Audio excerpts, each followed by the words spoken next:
বহির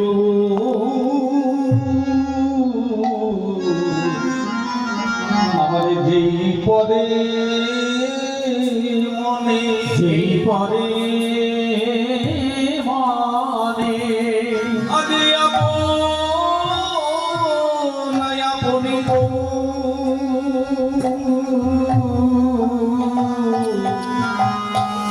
আমার ধরয়ে শ্রী চরণী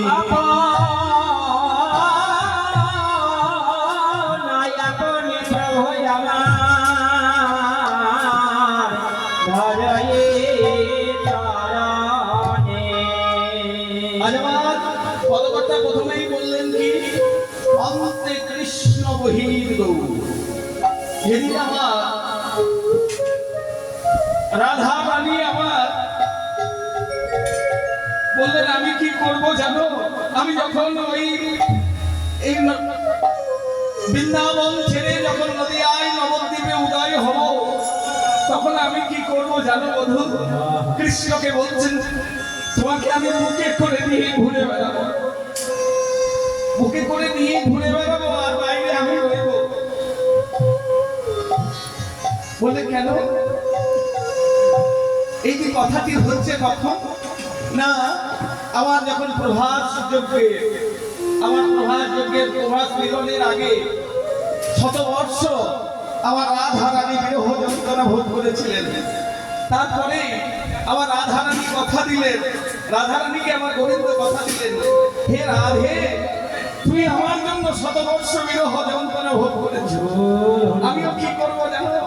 আমি যখন নদিয়ায় নবদ্বীপে উদয় হব তখন আমি কাঁদিয়া বেড়াবো, কাঁদিয়া বেড়াবো, কাঁদিয়া বেড়াবো, কাঁদিয়া বেড়াবো, হৃদয়ে ধারণ করে কাঁদিয়া বেড়াবো,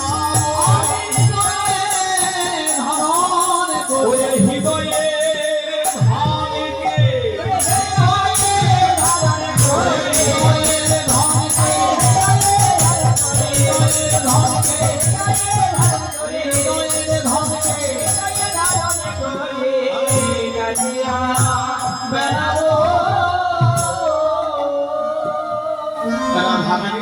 না তা হবে না, তুমি তুমি আমার জন্য কি দেখে দে বেড়াবে আর আমি কি চুপ করে বসে থাকবো না?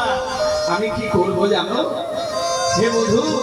আমি আপনিয়া রইব, আপনিয়া রইব, আমি আপনিয়া রইব, হৃদয়ে ধারণ করে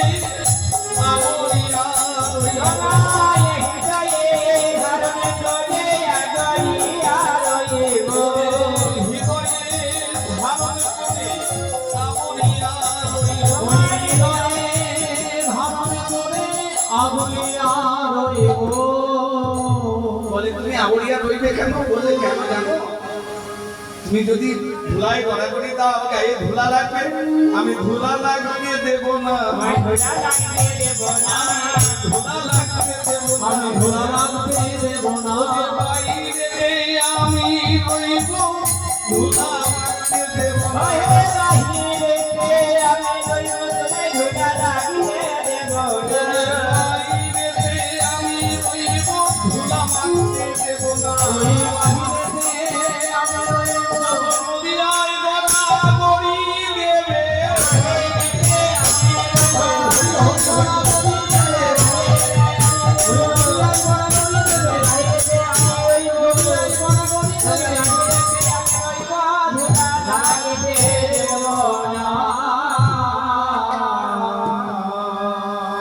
এই প্রসঙ্গ আনতে হলো কেন না?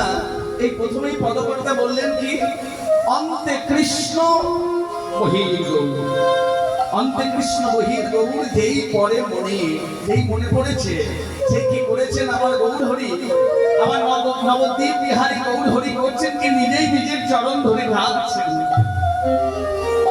আপনি আপনি গৌর ধরয়ে শ্রী চরণ, ধরয়ে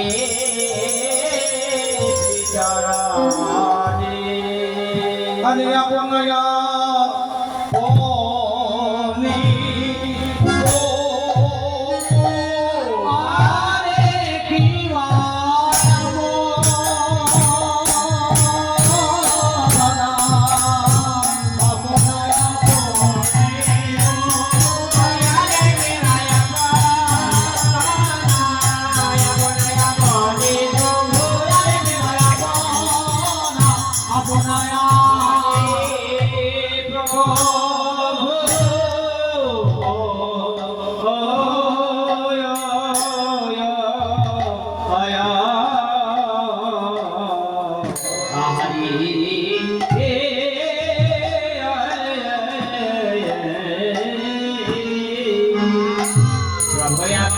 Oh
ধরে নিজেই নিজের চরণ ধরেছেন, বাম চরণখানি ধরেছেন। কেন না রাধা রানী মনে করেছেন, আর নিজেকে কৃষ্ণ গৌর হরি আমার নিজেকে কৃষ্ণ মনে করছেন, আর বাম চরণকে ভাবছেন এটি রাধা রানীর চরণ। তাই নিজ চরণ ধরে কাঁদছেন আর বলছেন, বলে একবার দয়া করো হে, দয়া করো হে, একবার দয়া করো হে, ওই চরণে ঠাই দাও হে, একবার দয়া করো, ওই চরণে ঠাই দাও হে, ছেড়ে যাবো কোথায়, হরি হরি হরি, ওই চরণে ছেড়ে যাবো কোথায়, ওই চরণে ছেড়ে যাবো কোথায়, ওই চরণ ছেড়ে যাবো কোথায়, যাও হে।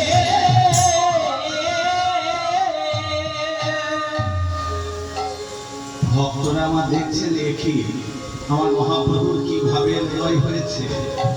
মহাপ্রভু নিজে হরি বললেন, হরি বলে গড়াগড়ি খান, হরি বলে কেঁদে কেঁদে বেড়ান, হরি বলে বিভোর হয়ে যান, মূর্ছিত হয়ে পড়েন, সব ঠিক আছে। কিন্তু এমন ভাব কোনোদিন দেখি নাই যে প্রভু আমার নিজেই নিজের চরণ ধরে তাই ভক্তরা ভাবছেন, আমার মায়েরা বাবারা যারা ভক্ত তারা ভাবছেন, বলে বোঝা তো যায় না, বলে বোঝা তো যায় না, বোঝা যায় না, বোঝা যায় না, গৌরাঙ্গের ভাব কিছু বোঝা তো যায় না, গৌরাঙ্গের ভাব কিছু বোঝা তো যায় না, গৌরাঙ্গের ভাব কিছু বোঝা তো যায় না, গৌরাঙ্গের ভাব কিছু তরুণে তরুণে ভাবে হৃদয়,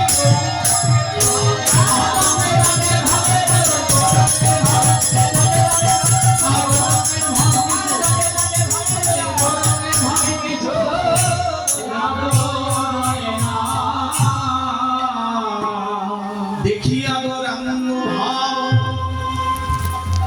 আমার ভাব খালি দেখছেন আর সহচররা ভাবছেন যে এই ভাব তো কোনোদিন দেখি নাই, এই ভাব তো বোঝা যাচ্ছে না। দেখিয়া গৌরাঙ্গ ভাব প্রেমের আলিছে, প্রেমের আবেশে, আজ সহচর গণ কিছু কহিছেন কয়,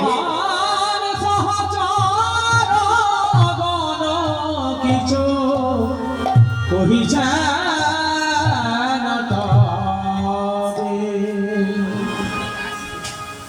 আমার পদকর্তা বাসুদেব ভূত বলছেন, ওগো তোমরা না বুঝতে পারো কিন্তু আমি তো বুঝি, আমার গৌরাঙ্গের কিভাবে হৃদয় হয়েছে আমি বুঝি। বলে কিভাবে হৃদয় হয়েছে, বাসুদেব ঘষে দেখে মনের হরি,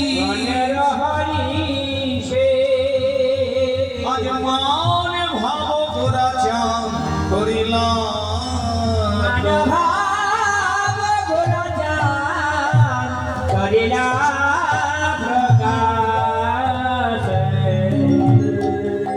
বলে প্রকাশ যে কইলে,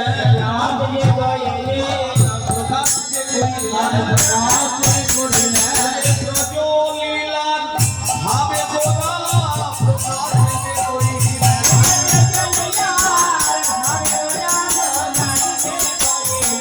প্রজ্বলিলাম ভাবে শ্রীধাম নবদ্বীপ মাঝে,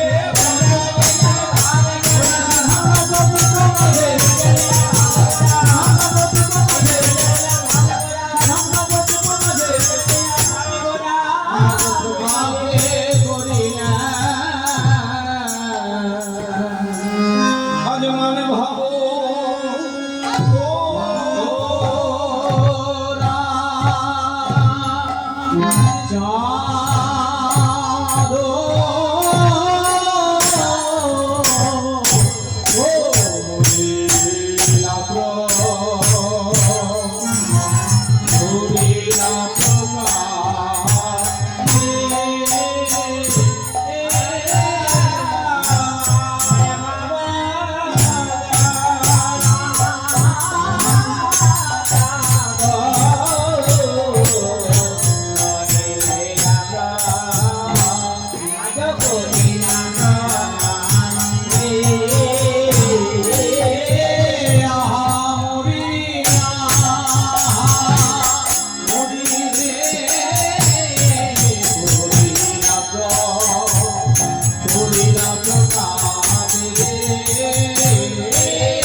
जगत्प्रीपतमहं वन्दे परमानन्दमाधवम्।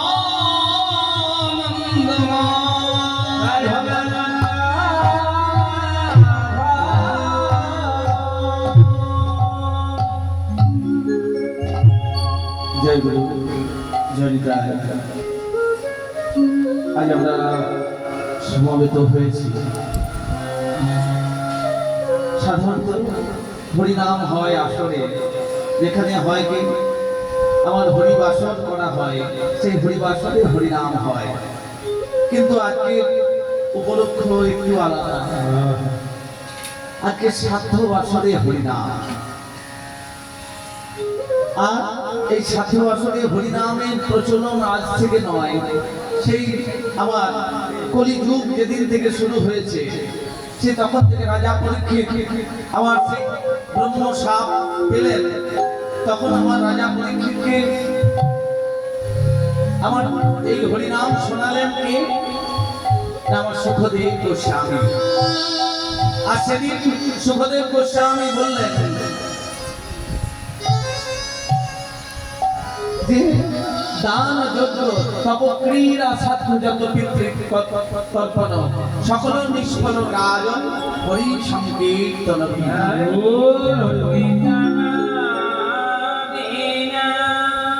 দান যজ্ঞ তপ তপস্যা যাই হোক, কিন্তু হরিনাম ছাড়া এই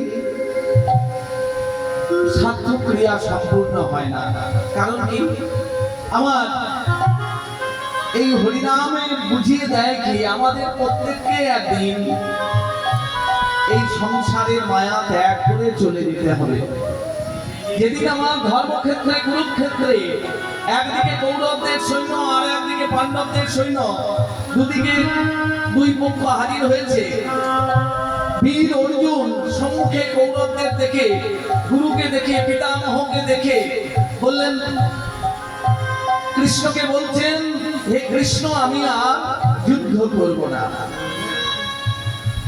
আমার কৃষ্ণ সেদিন একটা গীতায়, আমার এ বাড়িতে গীতার চর্চা করা মানে ধৃষ্টতা বুঝেছেন, মানে এখানে একবারে গীতাকে, গীতার যে সমস্ত জিনিসটাকে আমার একেবারে মানে সেই গীতা থেকে যে কত কিছু পাওয়া যায়, ভাগ করলে কত কিছু পাওয়া যায়, তা আপনাদেরই এই বংশের আমার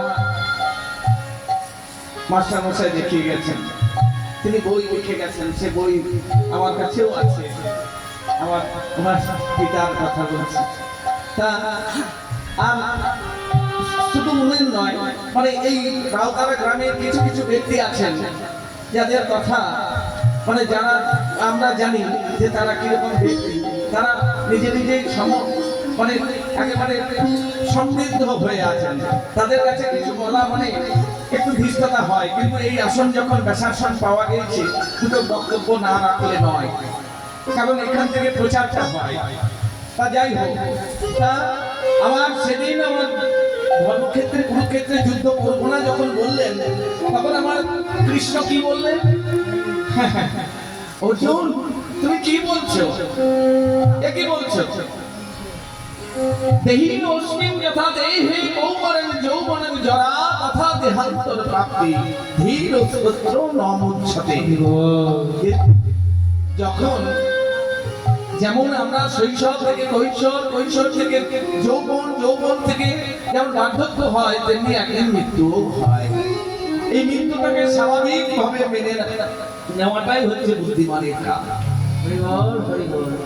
অশৌকম অশৌকস্যং প্রজ্ঞাবাদং সভাসসি গতা শূন্য গতা সংস্ত নানু সসন্তি পণ্ডিতা।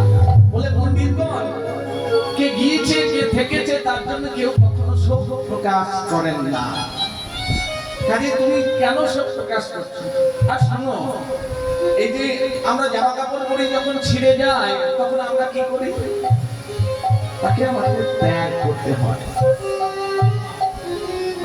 বলে জীর্ণ দেহ যখন হয়ে যায়, তখন আমাদেরকেও সেই দেহ ত্যাগ করতে হয়। পশংসি জীর্ণানি যথা বিহায় নবানি গৃহ্ণাতি নরোহ পরাণি তথা বিহায় শরীরানি জীর্ণা নন্নানি সংজাতি নবানি দে। বললে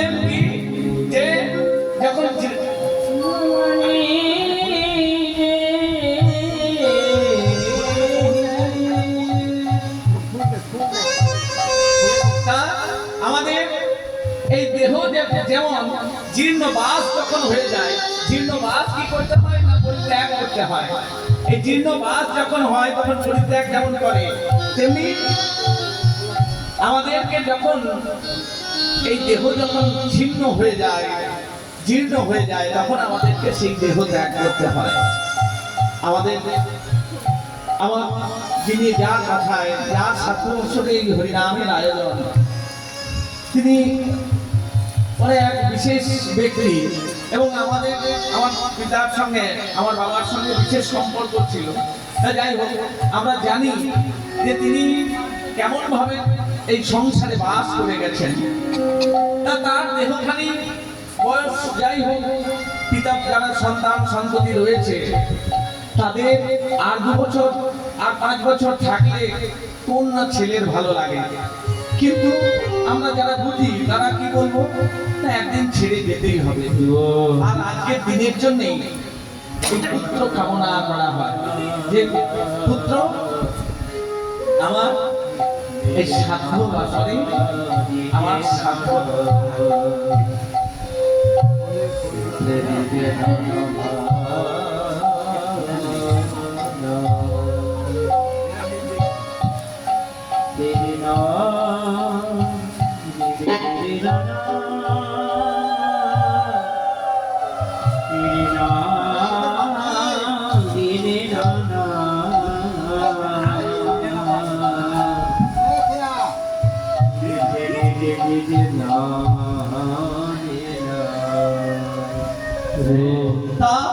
আমাদের এই সহদেব মন্ডল মহাশয় একদিন এই বাড়িতে এসেছেন, এই বাড়িতেই খেলা খেলেছেন, আবার একদিন এই দেহ ত্যাগ করে গিয়েছেন।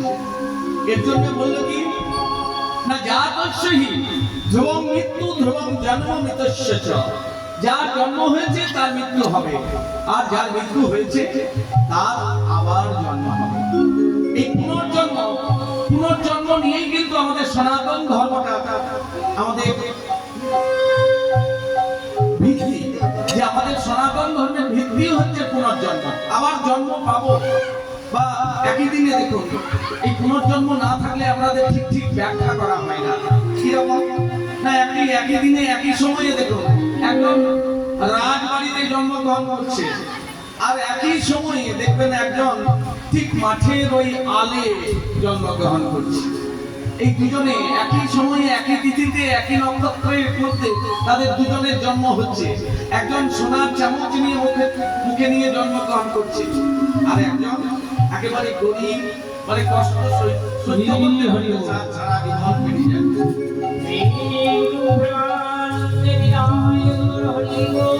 এটার ব্যাখ্যা একমাত্র করা যায় কখন না পুনর্জন্ম। আমি আগের জন্মে কি করে এসেছি, তার যে ব্যাংক ব্যালেন্স আমি যে জমা করে এসেছি, সেই জমাটা আমার এই জন্মে খরচ হবে। আবার এই জন্মে যদি আমি কিছু সঞ্চয় করতে পারি, তাহলে আবার পরের জন্মে আমরা আবার ঠিক জন্ম পাবো। তাই আমরা সবাই কামনা করবো, হে প্রভু, হে প্রভু, তুমি তো চোর, তোমার নাম তো চোর। বাল্যকালে তুমি শিশুকালে বাড়ি বাড়ি গিয়ে ননি চুরি করতে, তখন তোমার নাম ছিল ননি চোর। এরপরে কি করলে না, এরপরে তুমি প্রজাপতিদের বসন চুরি করলে, তখন তোমার নাম হলো বসন চোর। আর তারপরে যারা ওই ঘরের কোণে বসে বসে আমার ওই হরিনামের মালা নিয়ে নয়নের জল ফেলে বলে, হে প্রভু, হে প্রভু, তুমি আমার জন্মান্তরের যত পাপ রাশি সব চুরি করে নাও।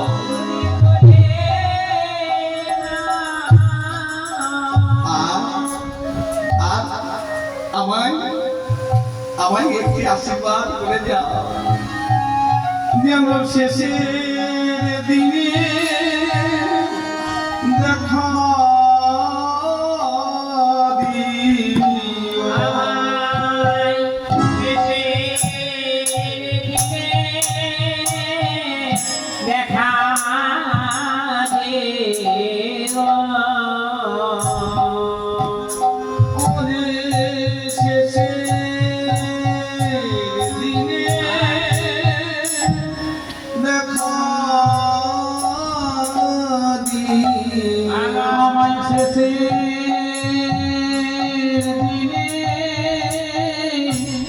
দেখা দিও ওদের মোহ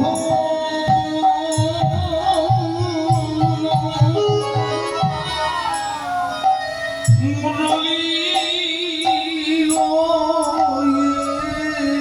ওই শেষের দিনে দেখা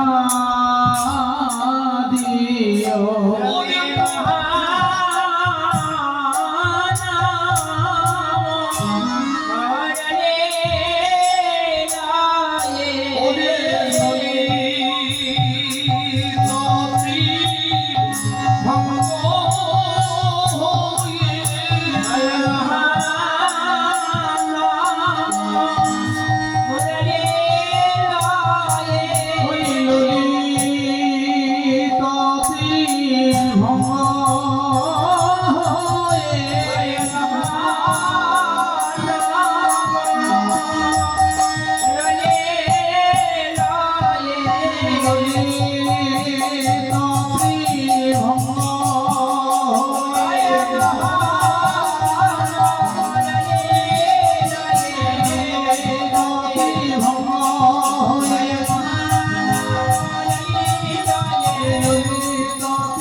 নামের অভ্যাস করতে হয়। নামের অভ্যাস করলে কি হয় না, গীতায় বললেন অন্তকালে চ মামেব শরণং মুক্তকালে বরং যৎপ্রয়াতি সমদ্ভাবং যাতি নাস্ত্যত্র সংশয়। যেজন অন্তকালে, গোবিন্দ আমার নিজের মুখে গীতায় বললেন অন্তকালে শেষের দিকে কেউ যদি আমার নাম করতে করতে সে দেহ ত্যাগ করে, তাহলে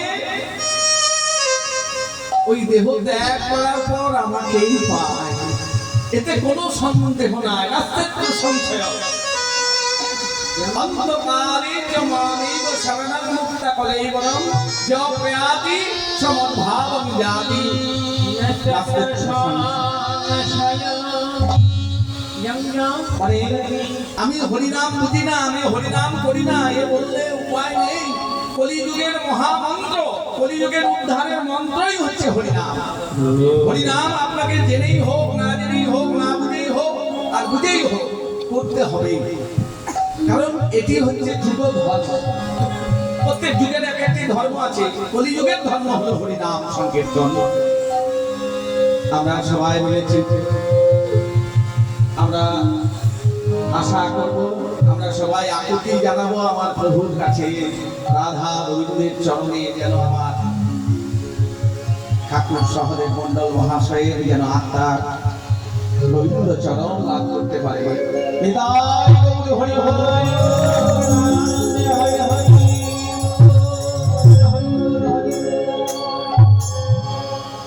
সমবেত আমার গৌর ভক্ত কৃষ্ণ ভক্তের চরণে আমি এবং আমার এই ক্ষুদ্র সম্প্রদায়ের পক্ষ থেকে সকলের চরণে কোটি কোটি দণ্ডবত প্রণাম।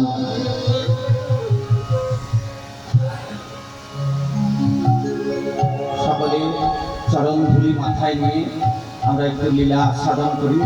আজকে যে লীলা সেটি হচ্ছে রাধা রানীর দুর্জয় মানে দুর্জয় মান। মান এমনি দেখবেন বাড়িতে কারোর সঙ্গে রাগারাগি হয়, কারণে হয়ে যায়, অনেক সময় বেশিরভাগ কারণে হয়, আবার অকারণেও হয়। তাহলে মান আছে দু রকমের, একটা হচ্ছে স্বহেতু মান, মানে যেখানে কারণ যুক্ত মান, আর একটা হচ্ছে নির্হেতু মান, যেখানে কারণ নাই, বিনা কারণে রাগারাগি হয়ে যায়। বন্ধু বন্ধুদের দেখবেন বিনা কারণে ভুল বোঝাবুঝি হয়ে যায়। তেমন রাধারানীর সঙ্গে গোবিন্দের মান কোথাও কখনো হয়েছে স্বহেতু, আবার কোথাও নির্হেতু। আজকের যেটা হবে সেটা হচ্ছে স্বহেতু, কারণ আছে, মানে যথেষ্ট কারণ আছে।